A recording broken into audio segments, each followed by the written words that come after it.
एवढा राडा कशाचा झालाय आज? आज आहे आपल्या गोपाळवाडीतली जत्रा। नमस्ते मैत्रिणींनो, सर्वांना माझ्या हॅपी फॅमिलीला सर्वांना नमस्ते, सर्वांना शुभ सकाळ। आज भरपूर राडा पडलेला आहे, बघू शकता तुम्ही। हे बघा, आज काय राड्याचं सांगायला सोयच नाहीये। आज आहे आपल्या माझ्या इथल्या गावातली जत्रा, गोपाळवाडीची जत्रा आहे। त्यासाठी हे बघा पुऱ्याचा थाट घातलेला आहे। हे बघा पुऱ्या करून झालेल्या आहेत। पोळ्या करत असतात पण पोळ्या कोण खात नाही म्हणून मी केलेले नाहीयेत।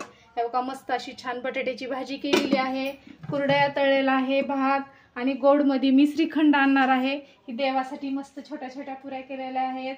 कसा वाटला मग आजचा हे माझा छोटासा व्हिडिओ? नक्की कमेंट करून सांगा आणि नक्की जत्रेला या बरं का मैत्रिणींनो। धन्यवाद।